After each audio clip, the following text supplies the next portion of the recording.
श्री सीतारामचंद्र भगवान की जय। श्री हनुमान जी महाराज की जय। श्री वेणी माधव भगवान की जय। श्री तीर्थराज प्रयाग की जय। श्री वाल्मीकि भगवान की जय। श्री भाष्यकार रामानुस्वामी जी महाराज की जय। जय जय सीताराम। हरि ओम तच्छंजोरावृणीमहे गातुं यज्ञाय गातुं यज्ञपतये दैवी स्वस्तिरस्तु नः स्वस्तिर्मानुषेभ्यः ऊर्ध्वं जिगातु भेषजं शन्नो अस्तु द्विपदे सं चतुष्पदे विश्वानि देव सवितर्दुरितानि पराशुभ जदभद्रं तन्न आशुभ रामाय रामभद्राय रामचन्द्राय वेधसे रघुनाथाय नाथाय सीतायापतये नमः। रामं रामानुजं सीतां भरतं भरतानुजं सुग्रीवं वायुसूनुं च प्रणमामि पुनः पुनः। नमोऽस्तु रामाय सलक्ष्मणाय देव्यै च तस्यै जनकात्मजायै नमोऽस्तु रुद्रेन्द्रयमानिलेभ्यो नमोऽस्तु चन्द्रार्कमरुद्गणेभ्यः। चरितं रघुनाथस्य शतकोटिप्रविस्तरम् एकैकमक्षरं प्रोक्तं महापातकनाशनं कूजन्तं राम रामेति मधुरं मधुराक्षरम् आरुह्य कविता शाखां वन्दे वाल्मीकिकोकिलं यः पिबन् सततं रामचरितामृतसागरम् अतृप्तस्तं मुनिं वन्दे प्राचेतसमकल्मषं गोष्पदीकृतवारीशं मशकीकृतराक्षसं रामायणमहामालारत्नं वन्दे नीलात्मजम् अञ्जनानन्दनं वीरं जानकीशोकनाशनं कपीशमक्षहन्तारं वन्दे लङ्काभयङ्करं वैदेही सहितं सुरद्रुमतले हैमे महामण्डपे मध्ये पुष्पकमासने मणिमये वीरासने सुस्थितम् अग्रे वाचयति प्रभञ्जनसुते तत्त्वं मुनिभ्यः परं व्याख्यान्तं भरतादिभिः परिवृतं रामं भजे श्यामलम् आपदामपहर्तारं दातारं सर्वसम्पदां लोकाभिरामं श्रीरामं भूयो भूयो नमाम्यहम्। ऋग्यजुस्सामरूपाय वेदाहरणकर्मणे प्रणवोद्गीतवपुषे महास्वशिरसे नमः। यो नित्यमच्युतपदाम्बुजयुग्मरुक्मव्यामोहतस्तदितराणि तृणाय मेने अस्मद्गुरोर्भगवतोऽस्य दयैकसिन्धो रामानुजस्य चरणौ शरणं प्रपद्ये। शाण्डिल्याह्वयवंशवारितविधुं श्रीकोसलेशार्चकं विश्वक्सेन स्वाचार्येषु यतौ जगद्गुरुवरे श्रीरामनारायणे नित्यं सक्तमतिं जगद्गुरुवरं श्रीवासुदेवं भजे। अस्मद्गुरुभ्यो नमः। अस्मत्परमगुरुभ्यो नमः। अस्मत्सर्वगुरुभ्यो नमः। श्रीमते श्रीभाष्यकाराय नमः। श्रीपराङ्कुशपरकालयतिवरवरवर प्रतिवादिभीकरगुरुभ्यो नमः। श्रीजानकीकान्तस्मरणं श्रीराधाकान्तस्मरणं सन्तपूर्वाचार्याः सहायाः बोलिए श्री सीतारामचंद्र भगवान की जय। जय जय सीताराम।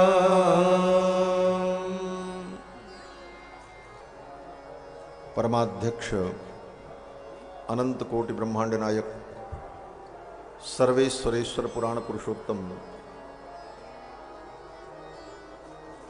जानकी जानि धनुष पाणि भगवान श्री रघुनंदन, भगवान की कथा के सोरसिक श्रोता आंजनेय श्री हनुमंत लाल जी महाराज, जिनकी भावमयी उपस्थिति भगवान की कथा में सर्वदा सर्वत्र विद्यमान रहती है। इस राम कथा के मुख्य यजमान श्री प्रवेश कुमार तिवारी जी, सपत्नीक सपरिवार, उनके समस्त परिजन पुरजन बंधुजन, आज की कथा में हमारे प्रिय शिष्य श्री पुष्पराज गिरी जी पधारे, जिन्होंने विगत वर्ष भागवत की कथा यहाँ सुनी थी। विगत वर्ष की उसके पहले और आज दोनों जजमान आमने ही सामने बैठे, इधर तिवारी जी इधर पुष्पराज जी। पुष्पराज गिरी जी की भी बड़ी इच्छा रहती है कि तीर्थों में कथा हो, और इस बार श्री जगन्नाथपुरी में श्री भक्तमाल जी की कथा के मुख्य यजमान यही रहेंगे। और शायद मार्च में है ना, कै मार्च से 11 मार्च से 20 मार्च तक श्री जगन्नाथपुरी में पुरुषोत्तम वाटिका में श्री भक्तमाल जी की कथा होगी, जिसके यजमान श्री पुष्पराज गिरी जी होंगे। आज की कथा में पधारे हमारे लल्ले भैया और समस्त श्रद्धालु भक्तगण, धर्मानुरागी सज्जनों, श्रद्धामयी माताओं, भगवान श्री सीतारामचंद्र जी की मंगलमयी कृपा के फलस्वरूप तीर्थराज प्रयाग की पावन भूमि में विराजमान होकर रामायण के माध्यम से भगवान की मंगलमयी चर्चा हम सभी लोग श्रवण कर रहे हैं। और आज के इस सत्र में हमारे पूज्य गुरुदेव भगवान श्री स्वामी जी महाराज, जो कि संस्कृत जगत के उद्भट विद्वान हैं, दिग्दिगंत में आपकी कीर्ति है, यश है। पूज्य स्वामी जी महाराज ऐसे अनुष्ठान और नियमनिष्ठ महापुरुष हैं कि दुनिया इधर से उधर हो जाए, लेकिन उनका अपना नियम अनुष्ठान छूट नहीं सकता। जो करना है तो करना है।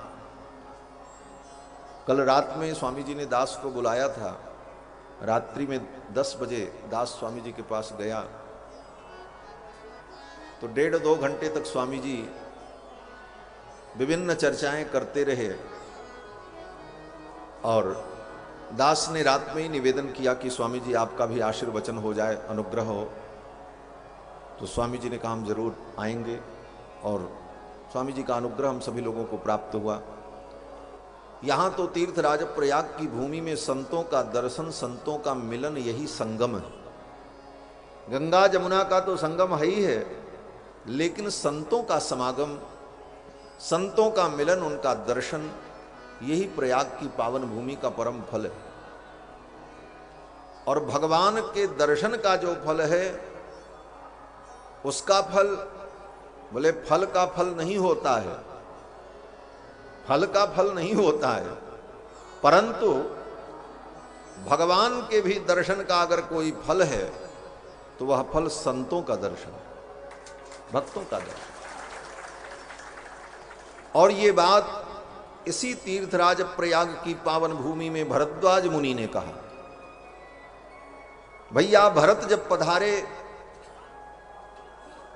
तो भरद्वाज मुनि ने यही कहा कि सारे सुकृत सत्कर्मों का फल श्री सीता रामचंद्र जी का दर्शन है, और श्री सीता रामचंद्र जी के दर्शन का अगर कोई फल है तो आप जैसे भगवत प्रेमी भक्त के दर्शन का। तेहि फल करे फल तरस तुम्हारा, तेहि फल कर फल तरस तुम्हारा, सहित पयाग सुभाग्य हमारा, सहित पयाग सुभाग्य हमारा, सहित पयाग सुभाग्य हमारा, सहित पयाग सुभाग्य हमारा, तेहि फल कर फल तरस तुम्हारा, तेहि फल कर फल तरस तुम्हारा, तेहि फल कर फल तरस। भगवान के दर्शन का जो फल, वो संतों का दर्शन, भगवत भक्तों का दर्शन, यही प्रयाग की भूमि में आने का लाभ है। संतों का दर्शन, उनकी वाणी श्रवण। और पूज्य स्वामी जी महाराज ने कहा कि द्वय मंत्र का ही व्याख्यान श्रीमद् वाल्मीकि रामायण है। हमारे श्री संप्रदाय में जब मंत्र दीक्षा होती है, कल प्रातःकालीन सत्र में कुछ लोगों की दीक्षा होनी है, संजोग है कि प्रसंग है इसलिए मैं चर्चा कर रहा हूं। मंत्र की जब दीक्षा होती है तो 3 मंत्र दिया जाता है, मूल मंत्र, द्वय मंत्र और चरम मंत्र।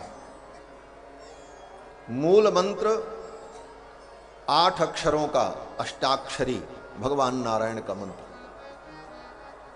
और द्वय मंत्र 25 अक्षर का, जो स्वामी जी महाराज कह रहे, श्रीमन्नारायण चरणौ शरणम प्रपद्ये,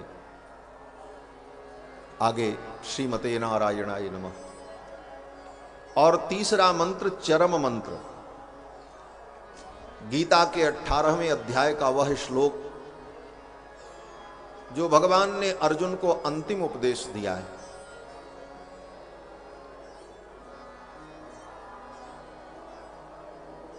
अत्यंत गोपनीय ज्ञान भगवान ने जो अर्जुन को दिया, सर्वधर्मान परित्यज्य माम एकम शरणम व्रज। यह चरम मंत्र जो 32 अक्षर का, मूल मंत्र, द्वय मंत्र और चरम मंत्र, इन तीनों मंत्रों में जो बीच का मंत्र है द्वय मंत्र, उस द्वय मंत्र की यह विशेषता है कि उसमें मूल मंत्र और चरम मंत्र दोनों समाहित हो जाते हैं, और वही द्वय मंत्र जो है, उसी द्वय मंत्र की व्याख्या श्रीमद् वाल्मीकि रामायण है, ऐसा हमारे पूर्वाचार्यों ने कहा है। निरंतर वैष्णव को द्वय मंत्र का ही अनुसंधान करना चाहिए। कालम द्वयेन क्षिपन, द्वय मंत्र का चिंतन करते हुए समय व्यतीत करना चाहिए। द्वय मंत्र क्या है? बोले द्वय मंत्र ही भगवान श्री राम की मंगलमयी कथा है। संपूर्ण रामायण द्वय मंत्र का ही व्याख्यान है। और पूज्य स्वामी जी महाराज ने कहा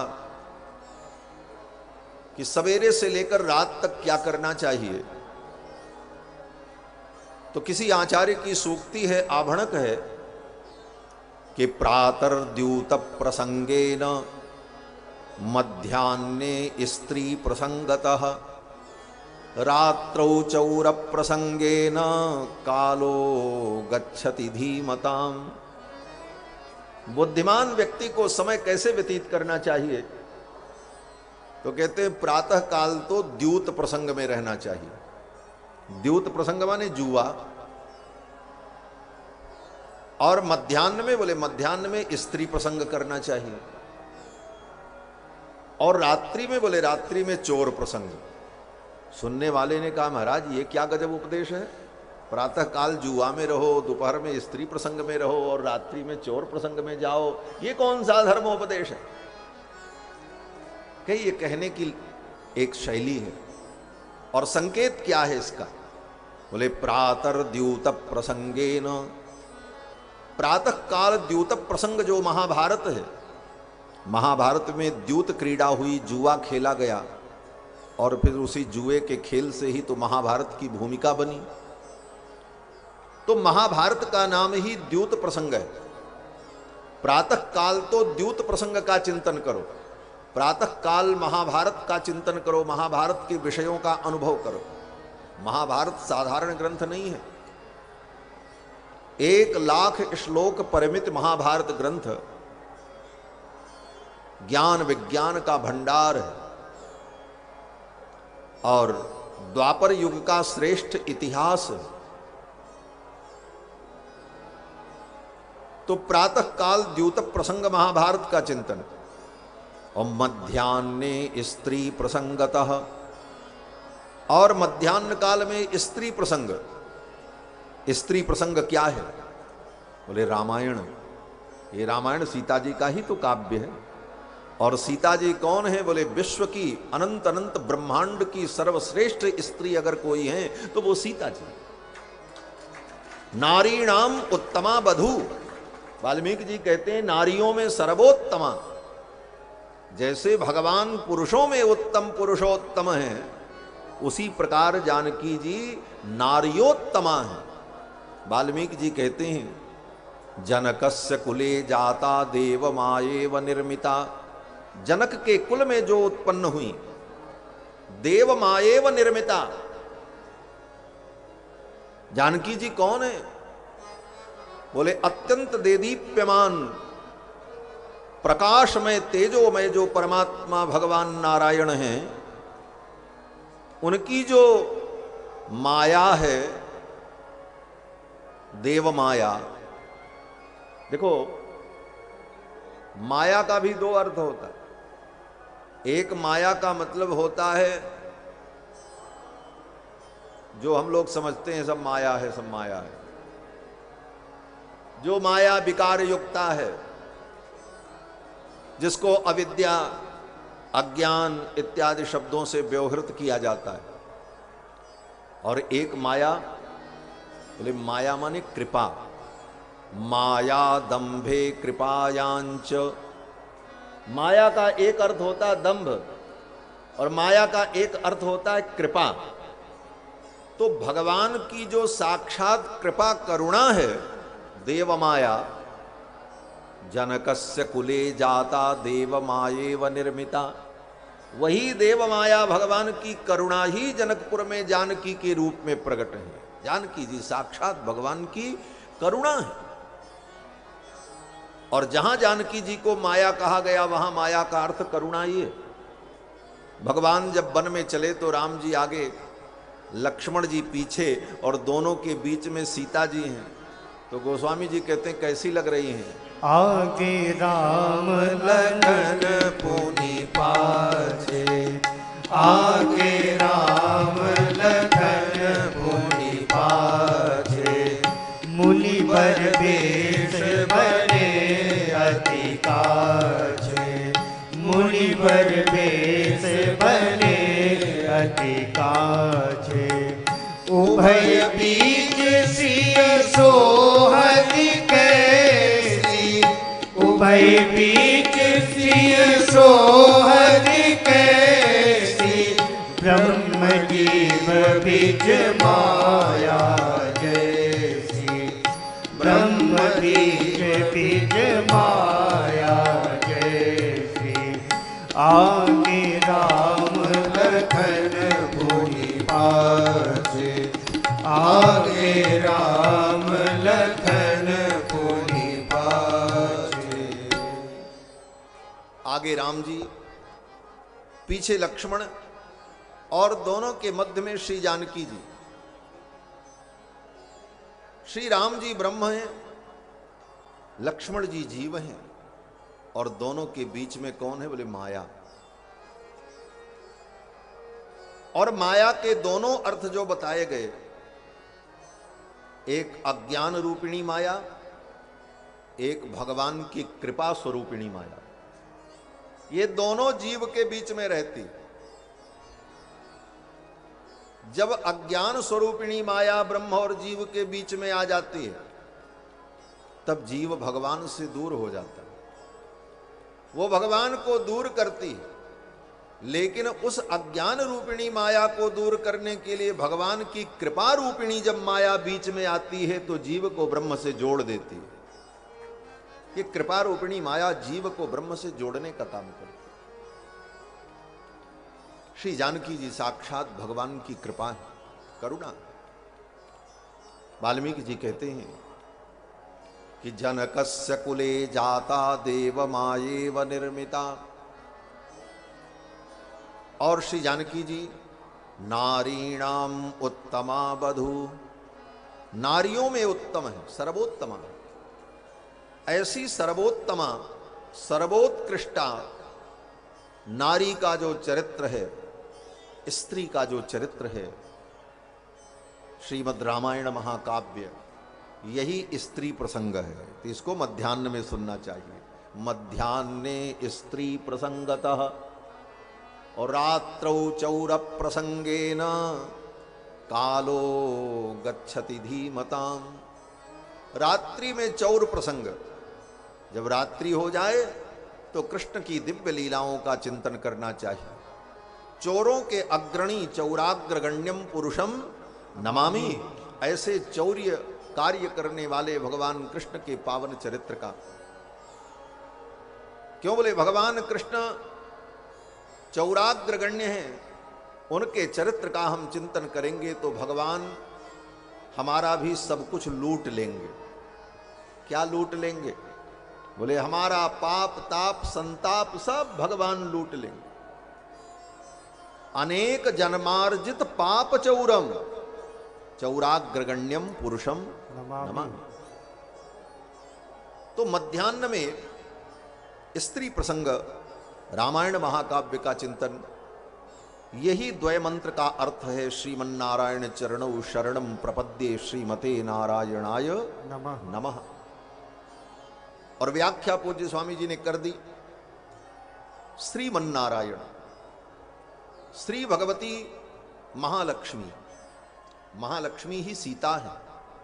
राघवत्वे भवत सीता रुक्मिणी कृष्ण जन्मनी। भगवान जब राम बनते हैं, राम के रूप में अवतार लेते हैं, तो महालक्ष्मी सीता के रूप में अवतरित होती। भगवान जब कृष्ण के रूप में अवतार लेते हैं, तो महालक्ष्मी रुक्मिणी के रूप में अवतार लेती। तो सीता जी महालक्ष्मी श्री है। और श्री का नारायण से मिलना इसलिए जरूरी है कि जब तक श्री जी से युक्त भगवान नहीं होंगे, तब तक भगवान के द्वारा जीवों का कल्याण संभव नहीं है।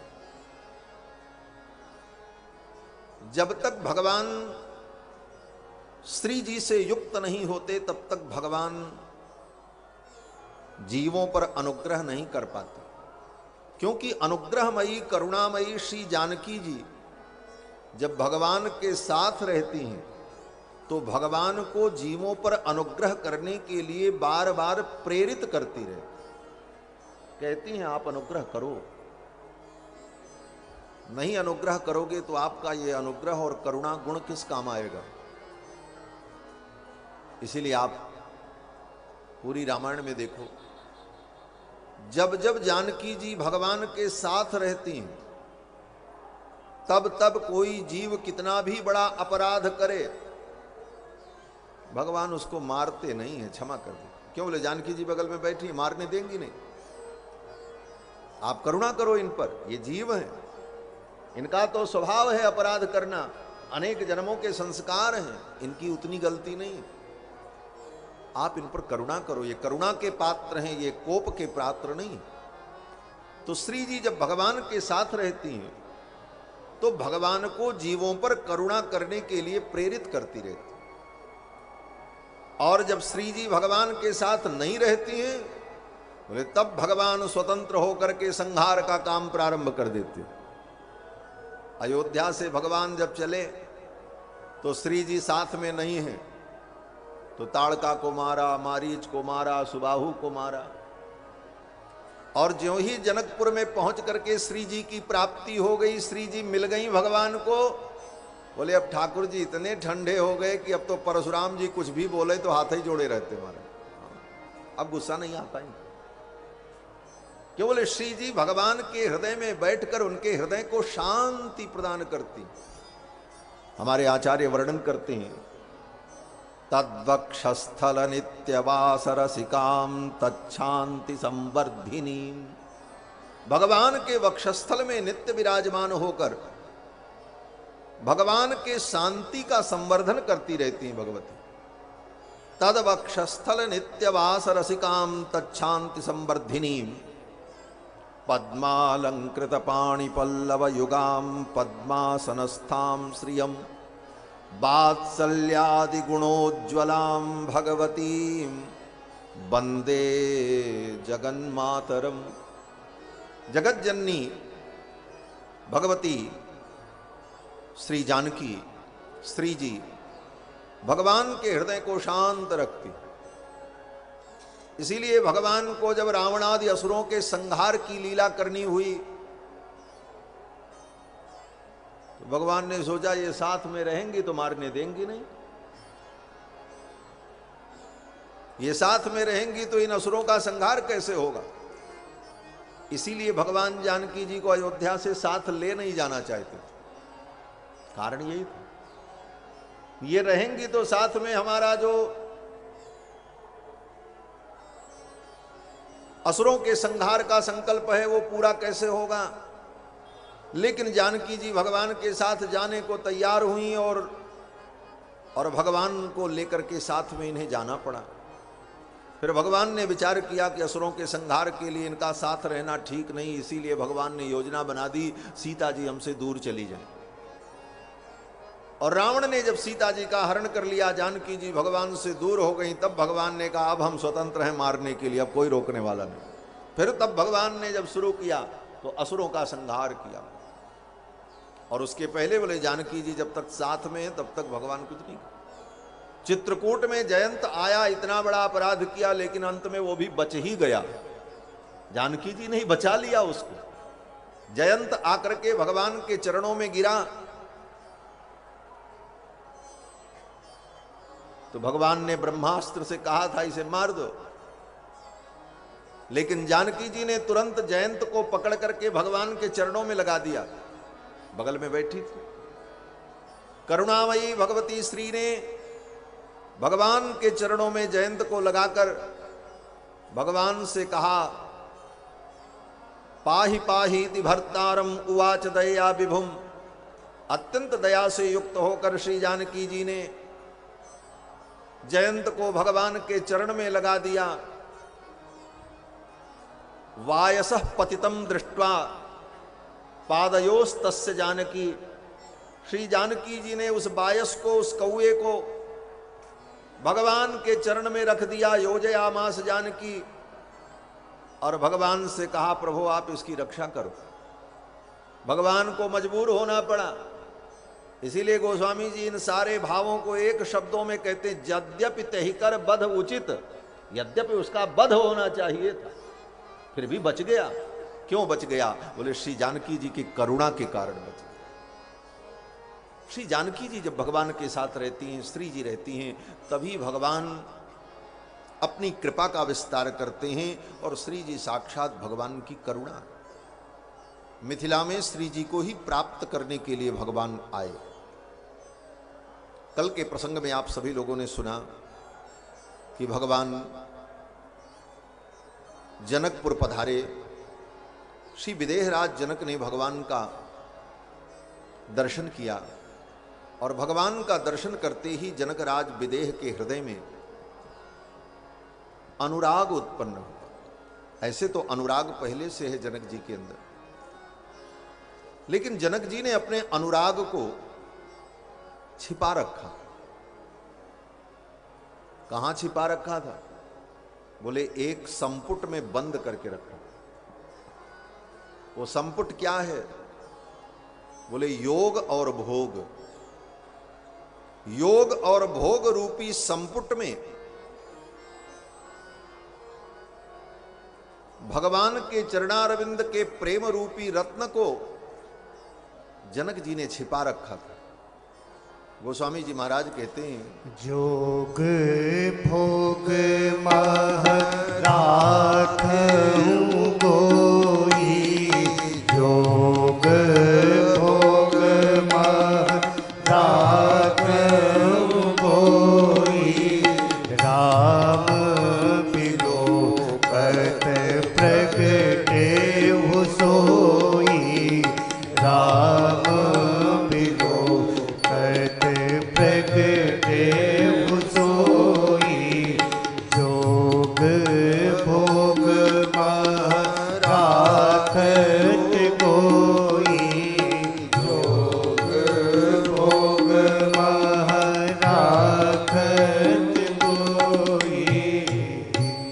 जोग और भोग में, जोग भोग रूपी संपुट में, योग माने ज्ञान और भोग माने संसार में रहते हुए समझदारी से ज्ञान पूर्वक संसार के विषयों को भोग कर आगे बढ़ते रहना, यही जोग भोग है। संसार के कर्मों को करो और कर्मों के फल को प्राप्त करो, यही तो भोग है। लेकिन हम इन कर्मों को सावधानी पूर्वक करें, वो सावधानी क्या है? बोले वही ज्ञान है, उसी का नाम योग है। योग क्या है? बोले योगः कर्मसु कौशलम, कर्म की कुशलता ही योग है। ज्ञान पूर्वक कुशलता पूर्वक संसार के धर्म का निर्वाह करते हुए चलते रहना, यही योग और भोग है। जोग और भोग के संपुट में भगवत प्रेम को छिपा करके जनक जी ने रखा।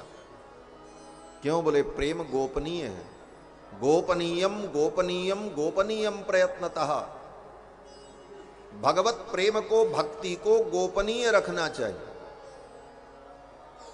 उत्तम तो यही है, कोई व्यक्ति ये जान ही न पावे कि मैं भगवान का भक्त हूं। हमारी भक्ति किसी के ज्ञान का विषय न बनने पावे, ये बड़ी उत्तम स्थिति है। और आज क्या है? बोले आज थोड़ी भी भक्ति हृदय में नहीं रहती, लेकिन बाहर से आडंबर ज्यादा होता। दुनिया देखे हम बड़े भगत हैं, बहुत कड़वी बात है। भक्ति हृदय में हो और दिखाई ना पड़े, यहां तक कि जिसकी हम भक्ति करते हैं वो भी न जान पावे। हाँ, ये बहुत उत्तम स्थिति है। जिसकी भक्ति करते हैं उसको भी भनक न लगने पावे, मैं उसको इतना चाहता हूं, ये सर्वोत्तम। इस तरह से भक्ति जब गोपनीय होती है। भक्तमाल में एक भक्त की कथा है, अंतर्मुखी भक्त। एक राजा था, उसकी पत्नी भगवान की परम भक्ता, वो भी भक्त था राजा, लेकिन पत्नी की भक्ति में और उसकी भक्ति में अंतर था। क्या अंतर था? बोले पत्नी खूब भजन करे, माला जप करे, रामायण पढ़े, मंदिर में जाए, संतों की सेवा करे, कीर्तन करे, भगवान की कथा श्रवण करे, भगवान की भक्ति में विभोर होकर के नृत्य करे। और राजा साहब, बोले राजा साहब कुछ नहीं करते, न कहीं उनको कोई कथा में देखे, न कहीं मंदिर में देखे, न कभी किसी ने उनके हाथ में माला देखी, यहां तक कि किसी के सामने उनके मुख से कभी भगवान का नाम भी नहीं निकलता। लेकिन हृदय में भगवान की विलक्षण भक्ति उस राजा के अंदर। रानी को बड़ी चिंता रहती थी, महाराज बड़े अच्छे हैं, कभी भी मेरे किसी कार्य का विरोध नहीं करते, मैं कुछ भी करूं, मंदिर जाऊं, तीर्थ जाऊं, दान करूं, यज्ञ करूं, सब कार्यों में मेरा समर्थन करते हैं और प्रसन्न भी रहते हैं, लेकिन ये स्वयं कुछ नहीं करते। रानी को बड़ी चिंता थी, इनके भी जीवन में ऐसे भक्ति आ जाती, कितना आनंद होता। करते सब थे महाराज, कोई उत्सव रानी करे तो महाराज बड़े बढ़ चढ़ करके उसमें भाग लेते थे, लेकिन लोग देखते थे तो लगता था ये तो निरपेक्ष है, एक दिन ऐसी घटना घटित हुई, महाराज सोए थे, बगल में महारानी भी सोई थी। सपने में भगवान की दिव्य लीला का अनुभव करते रहे और सोते सोते उनके मुख से भगवान का नाम निकला। मर में न जानो निसी सोवत पिछानो भाव, मर में न जानो निसी सोवत पिछानो भाव, बिरह प्रभाव नाम नित्य शो बिहारी है, बिरह प्रभाव नाम नित्य शो बिहारी है। सुनते ही रानी प्रेम सागर समानी भोर, सुनते ही रानी प्रेम सागर समानी भोर, संपत्ति लुटाई मानो निपते जियारी है, संपत्ति लुटाई मानो निपते जियारी है। रात्रि में महाराज सो रहे थे और अचानक महाराज के मुख से भगवान का नाम निकला, हे कृष्ण हे कृष्ण हे गोविंद। रानी ने सुना, आज पहली बार इनके मुख से मैंने भगवान का नाम सुना। बड़ी प्रसन्न हुई महारानी। महारानी को लगा आज सारी दुनिया की संपत्ति मुझे मिल गई, मेरे महाराज के मुख से भगवान का नाम निकला। रानी ने प्रसन्न होकर के मंत्रियों को आदेश दिया, उत्सव मनाओ, संत महात्माओं को बुलाओ, कीर्तन हो, भंडारा हो। बड़ा भारी उत्सव ठन गया महाराज। जब उत्सव ठना तो राजा ने पूछा, महारानी हर उत्सव का तो कोई निमित्त होता था, कभी रामनवमी, कभी कृष्ण जन्माष्टमी, कभी राम विवाह, ये उत्सव किस उपलक्ष्य में हो रहा है? देखी उत्साह भूप पूछो सो निवाह कहो, देखी उत्साह भूप पूछो सो निवाह कहो, रहो तन ठोर नाम जीवयो बिचारी है, रहो तन ठोर नाम जीवयो बिचारी है। राजा ने पूछा, ये देखो बिना बुलाए भक्तमाल की कथा राम कथा में आ गई, क्योंकि भक्तमाल के श्रोता पहले आ गए हैं, इसीलिए भक्तमाल की कथा भी आ गई। भक्तमाल की कथा बड़ी अद्भुत है। प्रियादास जी कहते हैं, भक्तमाल बिना भक्ति अति दूर है। भक्ति के रहस्य को, विभिन्न रहस्यों को अगर समझना है तो भक्तमाल की कथा भी सुननी चाहिए। भक्त कितने प्रकार के होते हैं, भक्तों की रहनी कैसी होती है, भक्तों की करनी कैसी होती है, उनका व्यवहार कैसा होता है, और हर भक्त की अपनी भक्ति की अलग अलग विधा होती है, वो किस रूप में भगवान को देखता है। इन सारे प्रसंगों को सुनने पर भक्ति पुष्ट होती और भक्तों के प्रति और श्रद्धा बढ़ती। ऐसे तो व्यक्ति को लगता है कि हम जैसी भक्ति कर रहे हैं यही भक्ति सबको करनी चाहिए, और वैसा दूसरा करता हुआ नहीं दिखता है तो हमारी श्रद्धा नहीं होती, अरे ये तो भगत नहीं है। लेकिन जब भक्तमाल को हम सुनते हैं तो भक्तमाल में सब प्रकार के भक्त हैं, कौन कैसे भज रहा है भगवान को, कोई कैसे भज रहा है भगवान को। तो उन भक्तों के चरित्र को सुनकर फिर तो सब प्रकार के भक्तों में, भगवान के भक्तों में निष्ठा पैदा हो जाती है। शोभित तिलक भाले माले ओरे राजे तापे, शोभित तिलक भाले ओरे राजे तापे, बिना भक्त माल भक्ति रूप अति दूर है, बिना भक्त माल भक्ति रूप अति दूर है, बिना भक्त माल भक्ति रूप अति दूर। शोभित तिलक विशाल, मस्तक पर खूब बड़ा तिलक हो, गले में तुलसी की माला हो, लेकिन भक्तमाल नहीं है तुम्हारे कान में। अगर भक्तमाल की कथा कानों में नहीं गई तो भक्ति रूप अति दूर है। भक्ति का रूप बहुत दूर है अभी आपसे। राजा ने पूछा, देवी आज ये उत्सव का कारण क्या है? तो रानी ने प्रसन्नता पूर्वक कहा, महाराज आज आपके मुख से पहली बार मैंने भगवान का नाम सुना और सोते हुए बड़े भाव से आप हे कृष्ण, हे गोविंद, हे बिहारी जी ऐसा आप बोल रहे थे। राजा ने जब सुना, राजा व्याकुल हो गया। इनको पता चल गया कि मैं भगवान से प्रेम करता हूं। साथ रहने वाली पत्नी जीवन भर नहीं जान पाई थी कि महाराज भगवान के भक्त हैं। इतना गोपनीय भाव था उनका। और ये जान गई, सपने में मेरे मुख से नाम निकला और इन्होंने सुन लिया, मेरी भक्ति को इन्होंने जान लिया।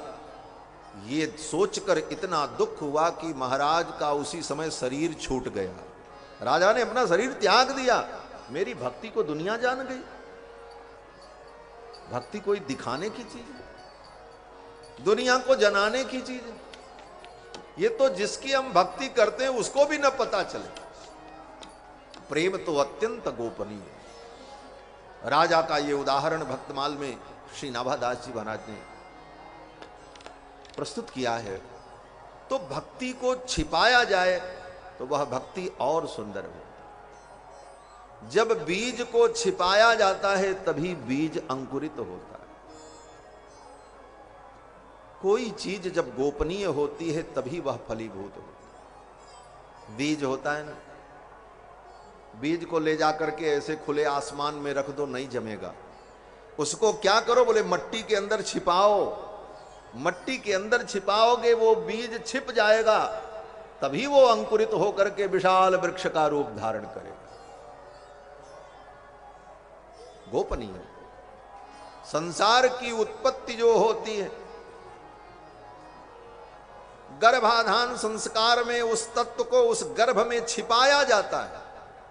ऐसे ही उसको रख दिया जाए तो उससे सृष्टि और संतानोत्पत्ति कहां हो सकती है। गोपनीयम प्रयत्नतः।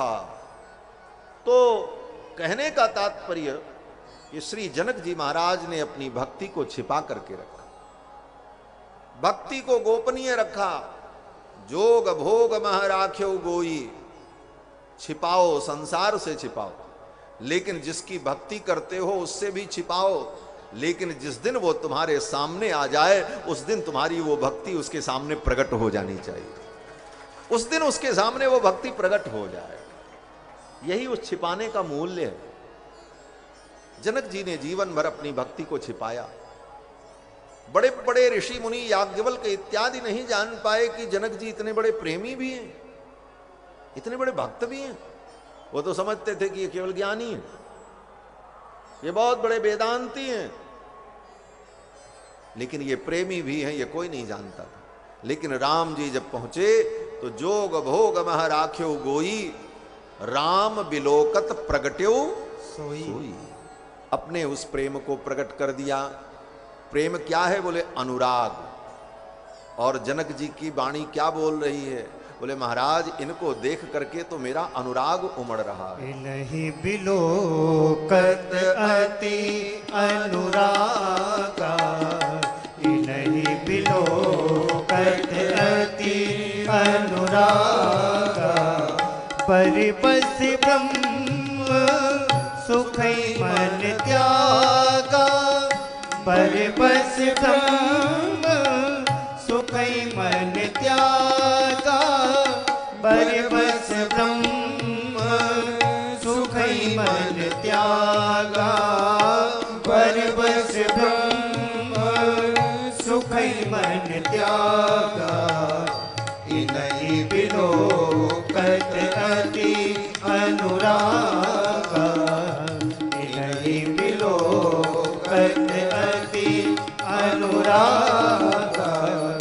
इनहि बिलोकत अति। इनको देखकर अति अनुराग उमड़ रहा है। देखो दुनिया में हर चीज की अति बुरी है। अति का भला न बोलना, अति की भली न चूक। लेकिन एक अति ऐसी होनी चाहिए जो बढ़ती ही जाए। वो क्या, बोले भगवान के चरणों का अनुराग। दुनिया की सारी अति दुख का कारण बनती है। हर चीज की एक सीमा होनी चाहिए, लेकिन भगवान के चरणों का जो अनुराग है यह असीमित हो। इसीलिए जनक जी कहते हैं इन्हीं विलोकत अति अनुरागा बरबस ब्रह्म सुख ही मन त्यागा। जनक जी कहते हैं मेरा मन ब्रह्म सुख का त्याग कर रहा है, इनके दर्शन में जो सुख मिल रहा है वो सुख ब्रह्म के अनुभव में नहीं मिल रहा। बोले ये भी तो ब्रह्म है, राम जी ब्रह्म नहीं है? राम जी भी तो ब्रह्म ही हैं। फिर वो किस ब्रह्म सुख की बात कर रहे हैं जनक जी? कहते हैं जनक जी अभी तक निर्गुण निराकार निर्विकार शुद्ध बुद्ध कूटस्थ जो ब्रह्म है, उस ब्रह्म भाव का चिंतन करके जो आनंद अनुभव करते थे, आज वही ब्रह्म जब सगुण साकार रूप में, मनोहर रूप में, नराकृति में, निर्गुण ही निराकार ही नराकार हो गया। जो निराकार है वो किस आकार में आ गया? बोले नराकार में, नर के आकार में, नराकृति। भगवान के सगुण रूप को देखकर अनुराग और बढ़ने लगा। हमारे आचार्य कहते हैं कि अमूर्त ब्रह्म की अपेक्षा मूर्त ब्रह्म में अनुराग विशेष होता है। मूर्तम ब्रह्म ततोपि यत् प्रियतरम रूपम यदद्यद्भुतम। अमूर्त ब्रह्म की अपेक्षा मूर्त ब्रह्म में अनुराग और प्रेम और मूर्त ब्रह्म के दर्शन का आनंद वो अमूर्त ब्रह्म की अपेक्षा विलक्षण और दिव्य होता है। और वेदों ने भी कहा कि वह ब्रह्म परमात्मा जब अवतार लेकर नर रूप में आकर सुंदर अलंकार से युक्त सुंदर पीतांबर धारण किए हुए आभूषणादि से सज्ज होता है तो भक्तों के लिए परम प्रेमास्पद हो जाता है। जुवा सुवासाह परिवीतयागात् सौश्रेयान भवति जायमानः। जुवा सुवासाह परिवीत आगात् सौश्रेयान भवति जायमानः। वह ब्रह्म जब सुंदर रूप धारण करके जायमान होता है, जायमान माने जन्म लेकर प्रकट होता, अवतार लेता। कौशलेश दशरथ के जाए जायमान, तब वह परम श्रेय को प्रदान करने वाले आनंद प्रद हो जाते हैं। इसलिए जनक जी को परम अनुराग हो रहा। इन्हीं विलोकत अति अनुरागा और बरबस ब्रह्म सुख ही मन त्यागा। जनक जी ने कहा गुरुदेव इनको तो देख करके लग रहा है कि ब्रह्म ही दो रूपों में आ गए हैं, ब्रह्म परमात्मा ही दो रूपों में आ गए। तो विश्वामित्र जी हंसने लगे। विश्वामित्र जी ने कहा हाँ राजन, आपकी वाणी अलीक नहीं हो सकती, आप जो कहोगे ठीक कहोगे।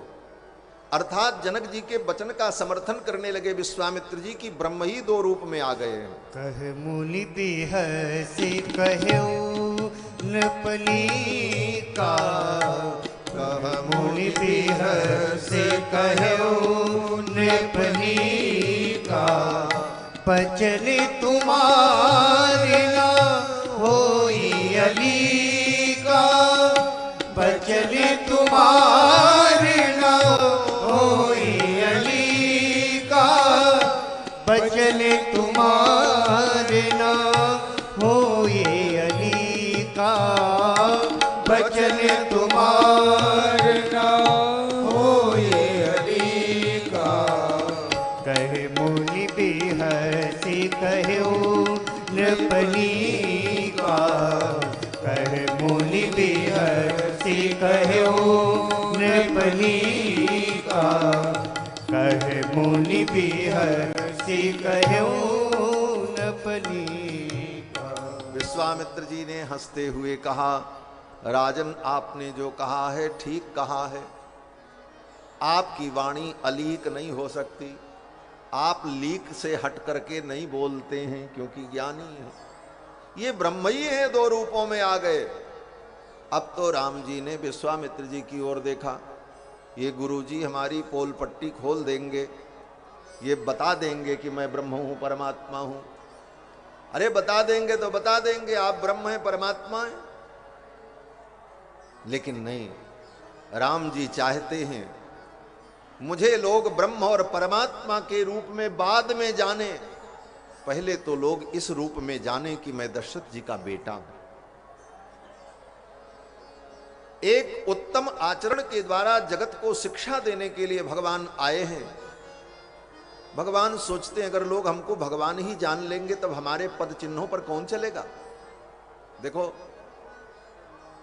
मनुष्य की प्रवृत्ति बड़ी विलक्षण होती है। उसे कहो कि देखो तुमको ऐसा करना चाहिए, तो व्यक्ति क्या जवाब देता है, बोले महाराज वो भगवान है, वो कर सकते हैं, हम ऐसा कैसे कर सकते हैं, ये कह करके वो बच जाना चाहता है। तो भगवान भी सोचने लगे कि हम पहले ही प्रसिद्ध हो जाएंगे कि हम भगवान हैं, तो हमारे बताए हुए मार्ग पर लोग कैसे चलेंगे। लोग यही कहेंगे वो तो भगवान थे, हम कोई भगवान हैं, हम भगवान की बराबरी कर पाएंगे। इसलिए भगवान ये दिखाना चाहते हैं कि एक मानव भी ये कार्य कर सकता है जो कार्य मैं कर रहा हूं, और मानव के लिए धर्म क्या है ये मैं करके दिखा रहा हूं। इसलिए भगवान अपनी ब्रह्मत्व को, अपनी ईश्वरता को, अपने ब्रह्मत्व को भगवान छिपाना चाहते हैं कि दुनिया न जाने कि मैं भगवान हूं, ब्रह्म। श्री रामावतार और कृष्णावतार में यही अंतर है। राम जी तो अपने को छिपाते हैं, कहते हैं हम ब्रह्म नहीं है, परमात्मा नहीं है।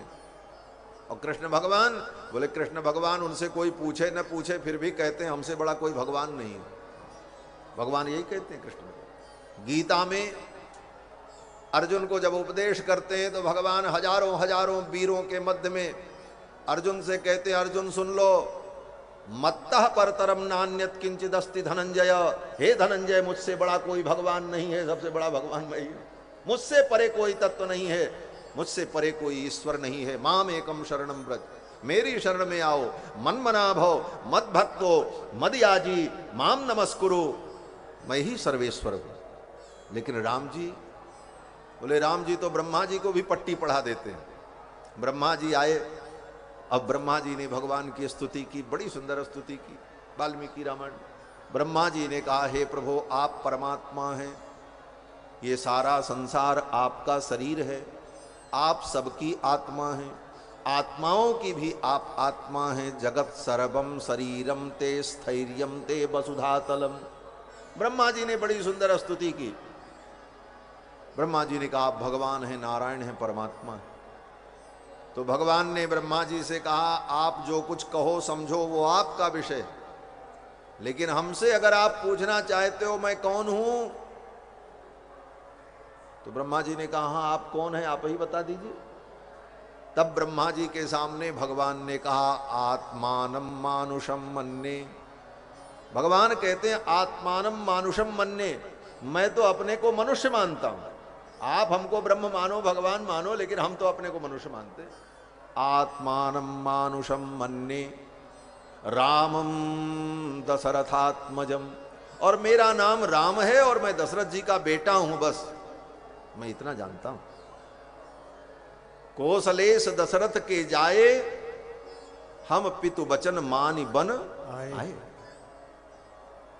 ये राम जी है। तो राम जी अपने ईश्वरत्व को गोपित करते हैं, छिपाते हैं। इस बात को न जानने वाले कहते हैं राम जी तो मर्यादा पुरुषोत्तम है, वो भगवान नहीं है। ये तो बाद के लोगों ने राम जी को भगवान माना, लेकिन रामायण में, वाल्मीकि रामायण में तो राम जी को केवल महापुरुष कहा गया है। लेकिन इसके पीछे कारण क्या है ये लोग नहीं समझते। कारण ये है कि भगवान श्री रामावतार में अपने ईश्वरत्व को गोपित रखते हैं, छिपाते हैं।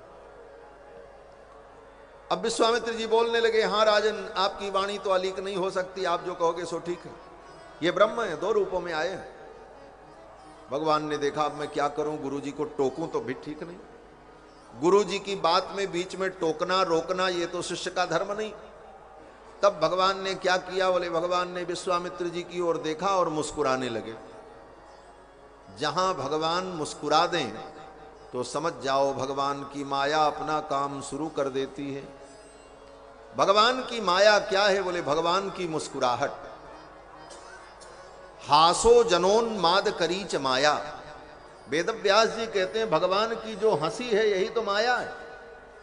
भगवान मुस्कुराते हैं और भगवान की माया अपना काम शुरू कर देती है। भगवान मुस्कुराए और विश्वामित्र जी की ओर देखा। ये प्रिय सब ही जहाँ लगी प्राणी, मन मुस्काई राम सुने वाली। ये प्रिय सब ही जहाँ लगी प्राणी, मन मुस्काई राम सुने वाली। मन मुस्काई राम सुने वाली, मन मुस्काई राम सुने वाली। राम जी ने विश्वामित्र जी की ओर देखा और मुस्कुराए, और ज्यों ही राम जी मुस्कुराए, राम जी की माया ने क्या किया? बोले विश्वामित्र जी की बुद्धि, उनका दिमाग, उनके दिमाग का चैनल तुरंत बदल दिया। भगवान की माया क्या नहीं कर सकती? भगवान की माया तो अघटित घटना पटीयसी है। तुरंत विश्वामित्र जी का स्टेटमेंट बदल गया। अगली लाइन में विश्वामित्र जी ने अपनी बात बदल दी। अभी तक तो कह रहे थे हाँ हाँ राजन, ये वो हैं, सबको प्रिय हैं, ये ब्रह्म ही दो रूपों में आए हैं। लेकिन ज्यों ही भगवान मुस्कुराए तो विश्वामित्र जी ने अपनी बात बदल दी। रघुकुल मणि दशरथ के जाए, मम हित लागी नरेश पठाए। रघुकुल मणि दशरथ के जाए, मम हित लागी नरेश पठाए। मम हित लागी नरेश पठाए। मम हित लागी नरेश पठाए। विश्वामित्र जी ने कहा कौशलेश दशरथ के जाए। ये अयोध्या के राजा कौशलेश दशरथ के जाए हैं, उन्होंने इनको जन्माया है। प्रकट हुए हैं भी नहीं कहा, जन्माया है, जाए। और मम हित लागी नरेश पठाए, महाराज ने इनको मेरे काम के लिए भेजा है और इनको हम लेकर के आए थे। यही इनका परिचय। जनक जी बड़े आनंदित हुए। श्री विश्वामित्र जी दूसरे दिन अपने परिकरों को लेकर के जब दरबार में पहुंचे, ततः प्रभाते विमले कृतकर्मा नराधिपः विश्वामित्रम महात्मानम आजुहावस राघवम। दूसरे दिन प्रातः काल श्री जनक जी महाराज ने अपने दूतों को भेजा और कहा गुरुदेव विश्वामित्र को आदर पूर्वक दरबार में लेकर के आओ और राघव के सहित लेकर के आओ। दूत लोग आए और विश्वामित्र जी से निवेदन किया कि महाराज ने आपका आवाहन किया है, आप महल में पधारो। विश्वामित्र जी अपनी मुनिमंडली को लेकर, राम लक्ष्मण को लेकर राज दरबार में जब पहुंचे तो जनक जी महाराज ने स्वागत किया। भगवन् स्वागतम तेस्तु किम करोमि तवानघ। हे मुनिवर, आपका स्वागत है, मैं आपकी क्या सेवा करूं? किम करोमि, जो अपने आराध्य, अपने स्वामी के सम्मुख बार बार ये पूछता रहे किम करोमि, मैं क्या करूं, मेरे लिए क्या आदेश है? किम करोमि, उसी को किंकर कहते हैं। किंकर माने दास, किंकर शब्द है ना, और किंकर के द्वारा जो सेवा होती है उसी को कैंकर्य कहते हैं। कैंकर्य माने सेवा। और किंकर कौन? बोले जो बार बार अपने स्वामी से पूछता रहे, स्वामी कहें इसकी प्रतीक्षा न करे, अपितु स्वयं पूछे महाराज क्या करें, किम करोमि, क्या आज्ञा है, किम करोमि, किम करोमि, किम करोमि इति पुनः पुनः पृच्छति। जो बार बार ऐसे पूछ करके सेवा करे उसको किंकर कहते हैं। जनक जी ने कहा मैं हम तो आपके किंकर हैं, दास हैं। किम करोमि तवानघ स्वागतम भगवन स्वागतम तेस्तु। तो विश्वामित्र जी ने कोई भूमिका नहीं बनाई। विश्वामित्र जी ने कहा महाराज अगर आप मेरी आज्ञा का पालन करना चाहते हैं तो आप एक काम करिए, आपके यहां वो जो धनुष है ना वो मेरे राम को दिखा दो। कोई भूमिका नहीं। विश्वामित्र जी जनक जी की बड़ाई करते, फिर कोई चर्चा होती तब बीच में प्रसंग उठाते, ले ना ना। ज्यों ही जनक जी ने कहा मैं क्या करूं, तो विश्वामित्र जी ने कहा एतद्दर्शय भद्रम ते कृतकामौ नृपात्मजौ दर्शनादस्य धनुषो यथेष्टम प्रतियास्यतः। हे राजन, आपके यहां वो जो पवित्र धनुष है, माहेश्वर धनुष, वो धनुष मेरे राम को दिखा दो। ऐसा विश्वामित्र जी को क्यों कहना पड़ा? कि बोले राम जी बड़ी विलक्षण बाल लीला कर रहे हैं विश्वामित्र जी के साथ, एकदम बालक जैसी लीला। जैसे किसी बालक को आप लेकर के चलो बाजार घूमने के लिए और उसको ये बहाना करके ले जाओ कि चलो तुमको हम अमुक चीज खरीदवाएंगे दिलाएंगे, उसी लालच में हो जाता है। तो उसका ध्यान केवल उसी वस्तु पर रहता है, कब वो वस्तु हमको मिलेगी। और बीच बीच में पूछता रहता है कब दिलाएंगे, कब वो चीज हमको मिलेगी। उसी प्रकार राम जी विश्वामित्र जी से बार बार पूछ रहे हैं। जनकपुर पहुंचते ही कहा गुरुजी वो धनुष कब देखने को मिलेगा। गुरुजी ने कहा रे बेटा धैर्य रखो, चलेंगे महाराज के यहाँ, धनुष तो महाराज के महल में वहां देखें। अच्छा ठीक।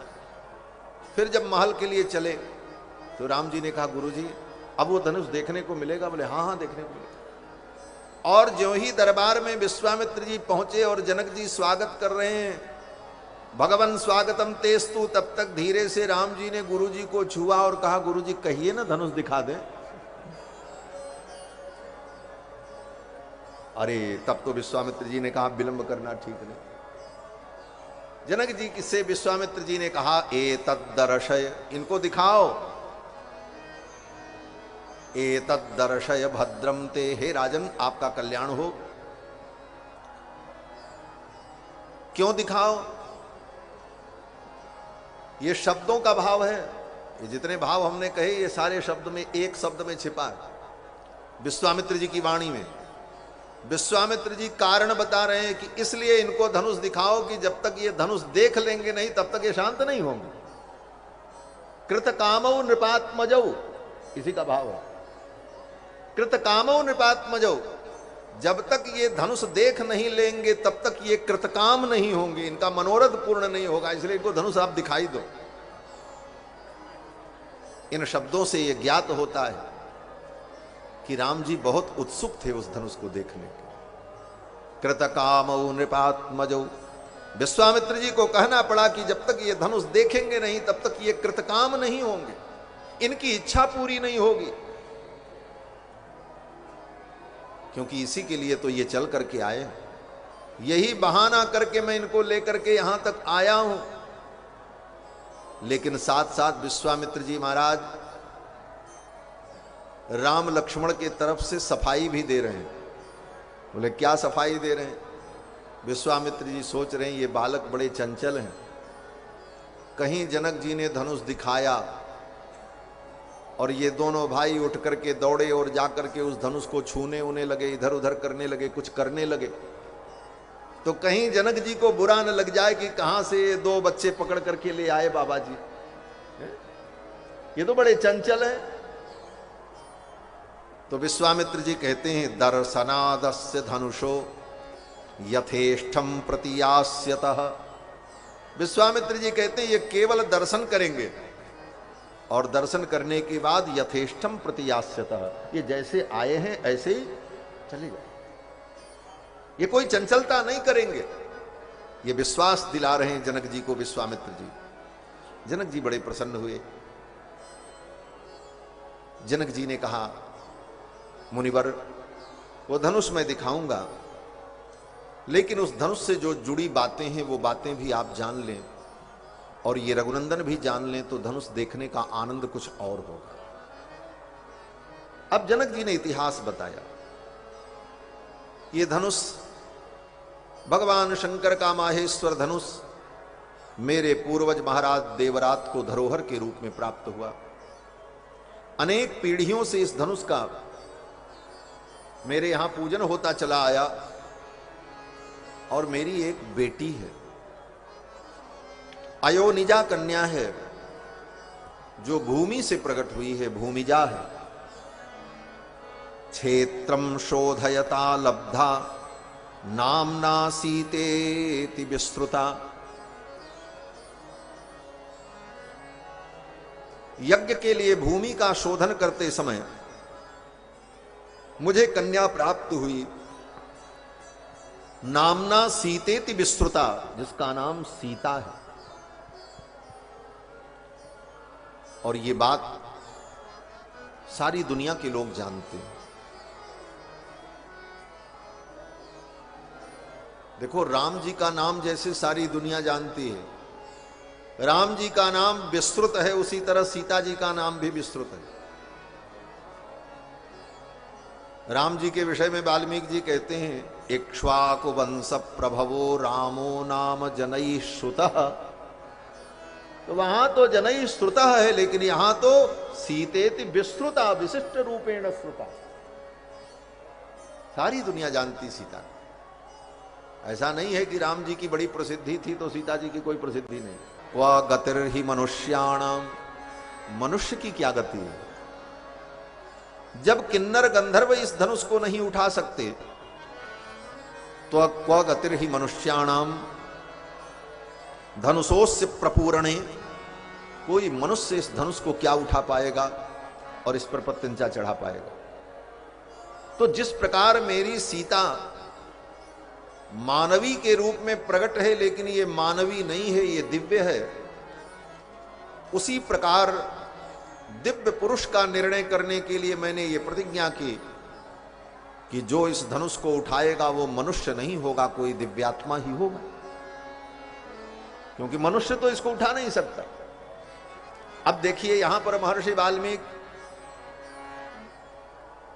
कितनी सुंदर शैली में भगवान के ईश्वरत्व का प्रतिपादन कर रहे हैं। पहले ही कह दिया, क्व गतिर्हि मनुष्याणाम, मनुष्य की क्या गति है कि इस धनुष को उठावे? देव गंधर्व किन्नर भी नहीं उठा सकते। और उठाया किसने? बोले राम जी ने। इसका मतलब बोले राम जी परमात्मा पर ब्रह्म सच्चिदानंद है। यही प्रमाण है। जनक जी कहते हैं कि इस धनुष को उठाने के लिए बड़े बड़े वीर आए, लेकिन कोई उठा नहीं पाया। अंत में सभी राजाओं ने मिलकर के निर्णय किया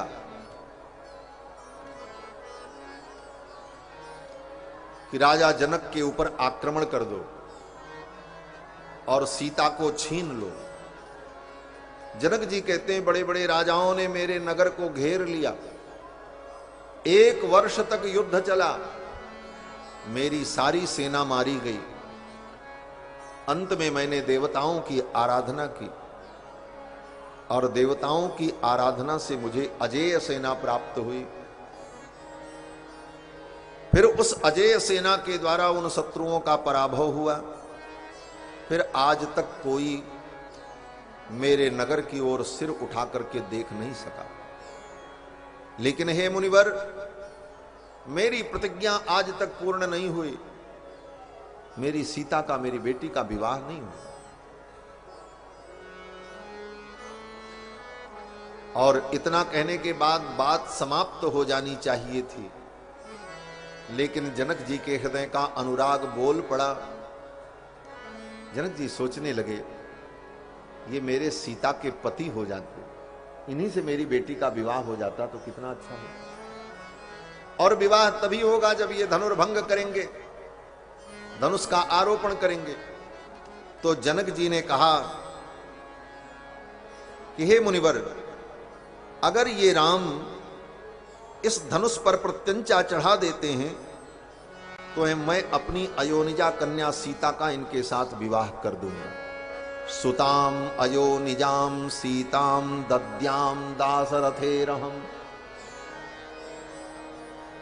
अगर यद्यस्य धनुषो राम कुर्याद आरोपणम मुने, हे मुनिवर, अगर ये राम इस धनुष पर प्रत्यंचा चढ़ा देते हैं तो सुताम अयोनिजाम सीताम दद्याम दासरथेरहम, इन दशरथ नंदन राम को मैं अपनी अयोनिजा कन्या सीता का दान कर दूंगा। प्रस्ताव आ गया।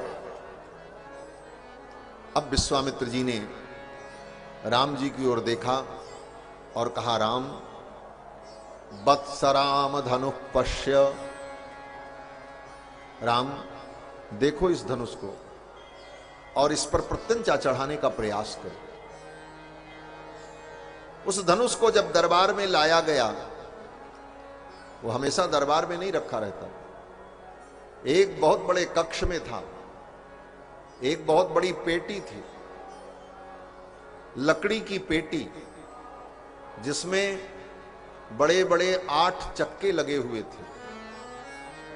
मंजूसाम अष्टचक्राम ताम समूहुस्ते कथंचन। उस मंजूसा में बड़े बड़े 8 पहिए लगे हुए थे और उस पेटी के अंदर वो धनुष बंद था। 5000 बड़े बड़े वीर, बड़े बड़े पहलवान गए और उसको खींचकर किसी प्रकार उस पेटी को लेकर के सभा के मध्य में आए।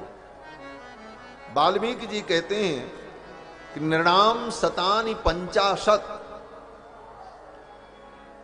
5000 वीर। कैसे वीर? बोले व्यायता नाम महात्मा नाम। व्यायता नाम माने बड़े लंबे लंबे, हट्टे कट्टे, बड़े बड़े। ऐसे 5000 वीर मंजूषाम अष्टचक्राम ताम समूहुस्ते कथंचन। उन 5000 वीरों को भी उस पेटी को खींच करके लाने में बड़ी मशक्कत करनी पड़ी। कथंचन, जिस किसी भी प्रकार से लेकर के आए। जनक जी ने कहा, यही वो धनुष है। वत्सराम धनुः पश्य। विश्वामित्र जी ने कहा, राम देखो इस धनुष को। राम जी उठे, विश्वामित्र जी के चरणों में प्रणाम किया और धनुष के सन्निकट जब पहुंचे तो राम जी ने कहा कि इदम धनुर्बरम दिव्यम संस्पृशामि ही पाणिना। पहले तो मैं इस धनुष को अपने हाथों से छूने का प्रयास करूंगा। अगर मैं छूने में समर्थ हो गया तो यत्नवाश्च भविष्यामि तोलने, तब मैं इसको उठाने का यत्न करूंगा। और अगर मैं उठाने में समर्थ हो गया तो प्रपूरणे पिवा, तब इसके ऊपर डोरी चढ़ाने का भी प्रयास करूंगा। ऐसा राम जी क्यों कहते? बोले राम जी का सील है, उनका विनम्र स्वभाव है। नहीं तो अहंकारी व्यक्ति तो कहता हाँ हाँ हम तो उठा लेंगे, अभी उठा देते हैं। समस्त सामर्थ्य होने के बाद भी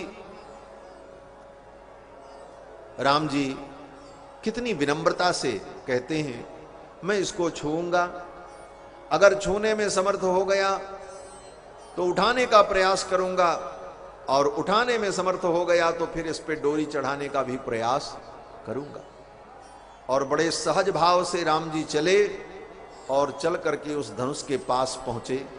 सहज ही चले सकल जग स्वामी, सहज ही चले सकल जग स्वामी। मत मंजू पर कुंजर गामी, मत मंजू पर कुंजर गामी। धनुष के पास भगवान पहुंचे और फिर एक बार गुरु जी को प्रणाम किया। अभी अभी गुरु जी को प्रणाम करके आए थे, क्योंकि गुरु जी के पास ही बैठे थे। और जब चले धनुष की ओर तो गुरुजी को प्रणाम किया और आए, और धनुष के पास आकर के जब धनुष उठाने का समय आया तो राम जी ने सोचा एक बार गुरुजी को फिर प्रणाम कर लें। क्यों? बोले गुरुजी की कृपा के बिना ये काम कैसे होगा? गुरु की कृपा से ही सारा कार्य सिद्ध होता है। और मन ही मन वहां से राम जी ने फिर गुरुजी को प्रणाम किया। गुरु ही प्रणाम मन ही मन कीना, अति लाघव उठाई धनु लीना। गुरु ही प्रणाम मन ही मन कीना, अति लाघव उठाई धनु लीना।